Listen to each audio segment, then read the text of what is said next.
What's the most morally ambiguous thing you've ever done and felt shame or pride about? I was barely managing even before my second child arrived. Rent, utilities, diapers, medicine hell. My part-time job barely covered the basics, and every month felt like walking a tightrope without a safety net. I'd seen a local flyer advertising food voucher assistance. I hesitated, knowing so many genuinely desperate people needed support. But when the house echoing with emptiness became too much, I swallowed my pride. At the community center, there was a long line. I filled out the form, pausing at the question, "Reason for assistance?" My hands trembled. I glanced around, noticed a single mom ahead of me. She was crying. I leaned over and quietly slipped, "Job loss?" instead of "underemployed." It felt wrong. The volunteer nodded sympathetically, handed me vouchers, and with a trembling voice I said, "Thank you." Back home, my children cheered at the groceries. I felt momentary pride. I'd fed them. But guilt crept in like cold water. I lied. I had a job. I had hope. Then I heard later that someone on the list had been turned away, over quota. I returned the vouchers one evening, slipping them into an anonymous mailbox, tears spilling. It helped no one. I paid in shame and sleepless nights rather than money. I still ask myself, did I protect my kids? Or take from someone who needed more? Sometimes morality isn't clear. It can be restroom-lit shades of gray. Cleaning out my inbox one evening, I stumbled across a thread meant to vanish into oblivion. HR discussions about persistent harassment in another department. Our manager's signature was on the thread. Emails suppressing the concerns, dismissing them as overreactions. This wasn't my business, technically, but someone's career and dignity was on the line. I sat at my desk that night, heart pounding, debating. If I forwarded those emails, people might be protected. If I did, I'd be betraying the person who had once mentored me. I waited out the clock, stared at the blinking cursor. Finally, I typed FWD and sent it to HR, not anonymously. A few clicks, then I sat back, tense. The next day, a separate manager cornered me. "I thought you were a friend." His tone was flat, as if expecting me to confess to something terrible. I couldn't defend it with platitudes. I felt both pride, I had done the right thing, and shame. I had broken trust. When HR took action, complaints halted. But I was never the same. I stayed a bit distant, suspicious. I got promoted, but part of me felt isolated, prisoner to a decision I couldn't fully reconcile. Hero and traitor coexisted in my chest. One night after class, I was giving my two friends a ride home. They were drunk and broke. They hit a drive-in store for late-night snacks. Water, chips, beer.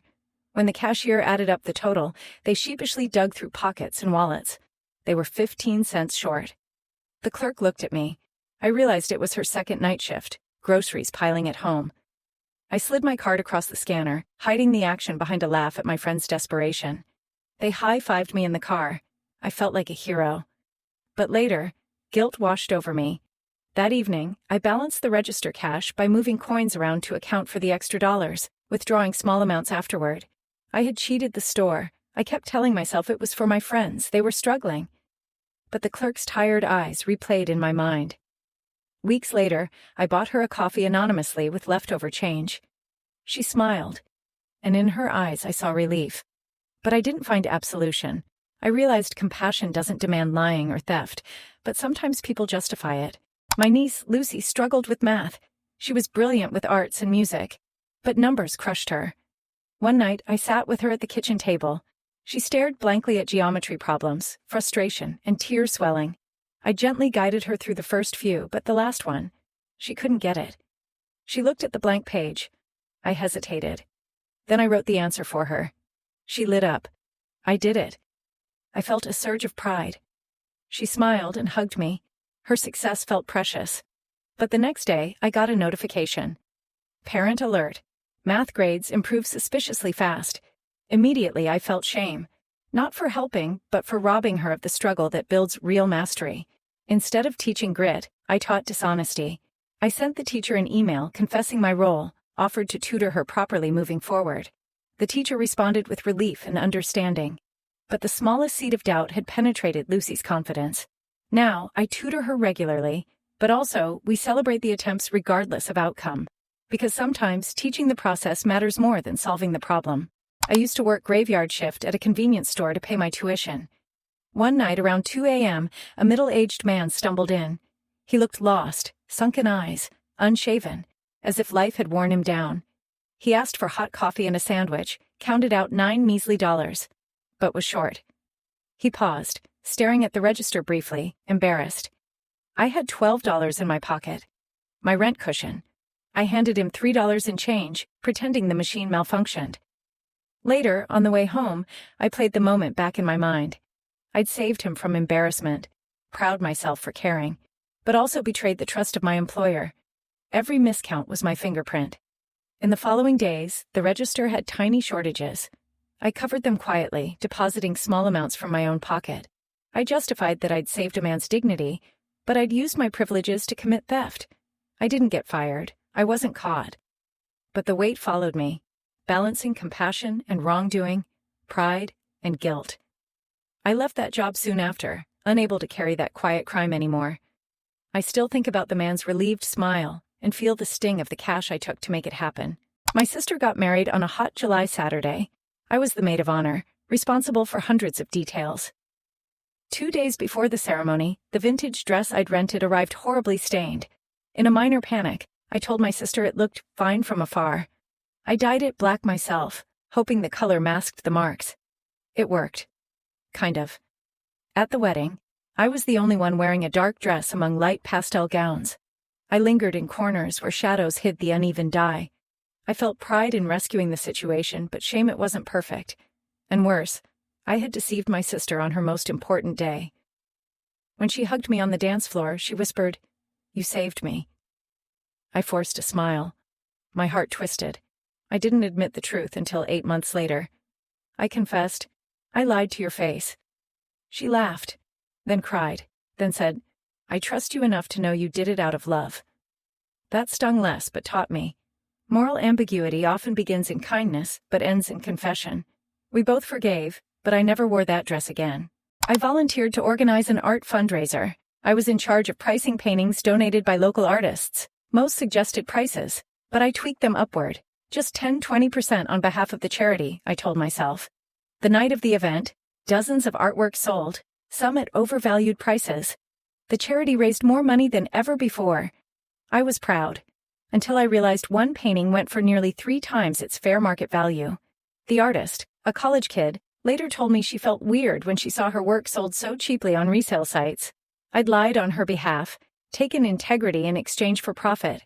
I used their trust to raise money, but betrayed their expectations of honesty. I confessed to the board, offered to return the excess, to let the artist choose to keep it.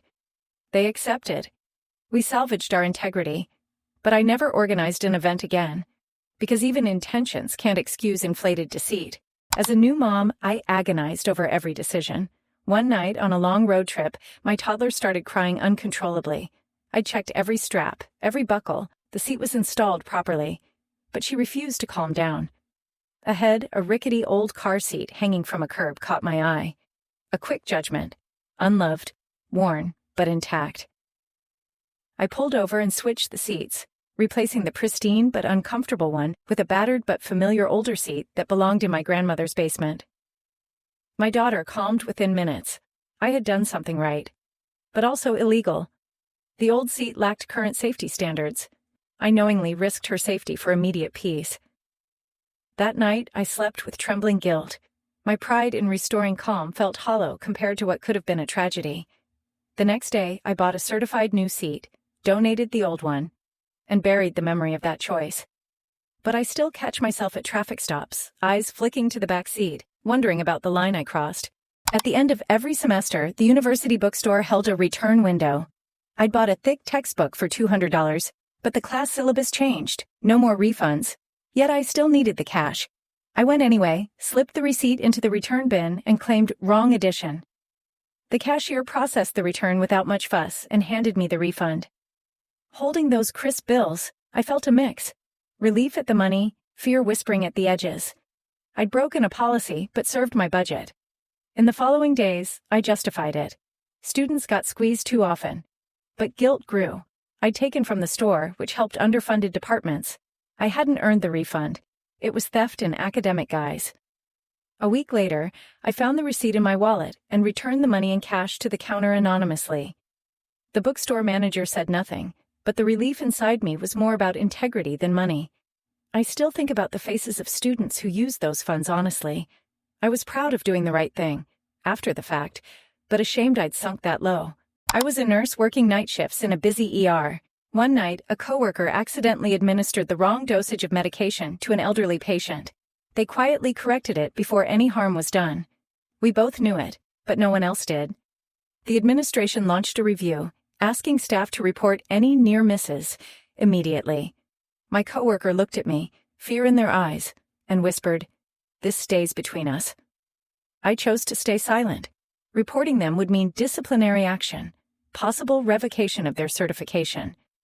They were a single parent, struggling. In the days that followed, I watched them break down in shifts. Relief mixed with regret. And then I felt it. Ethical betrayal.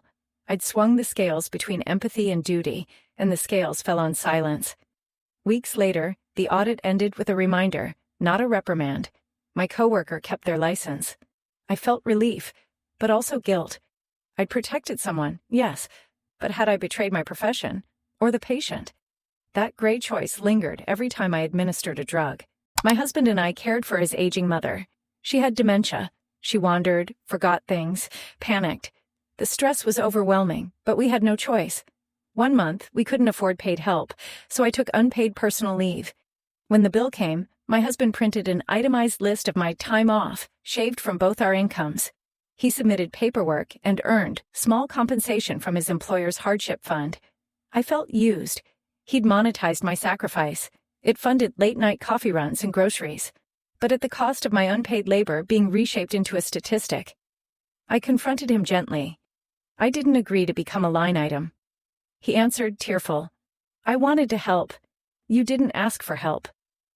His reasoning felt corroded by bureaucracy. I kept the money, but I also kept my resentment, aware I'd helped my family at a cost he'd calculated in dollars. I didn't regret caring, but he monetizing it felt like profit from love, and that's a morally tangled truth. During my final year of college, I had a scholarship that required maintaining a 3.8 GPA. One weekend, an important exam, and a best friend in crisis, she'd attempted self-harm. She called me in tears, and I didn't hesitate. I rushed to her apartment, stayed the night, helped her through therapy calls, comforted her until dawn. I missed the exam deadline, expecting the scholarship committee to understand. I applied for an exception, but was rejected. I faced losing my funding. That's when I lied. I told the committee I'd attended a mandatory family funeral. They accepted it and restored my scholarship. Since then, I've carried the shame of twisting truth to protect someone I loved. I needed the money to continue. But at what cost? I saved a friend's life, yet gambled my own integrity. Whenever I reflect on that weekend, I feel conflicting pride, rescue and loyalty, and guilt.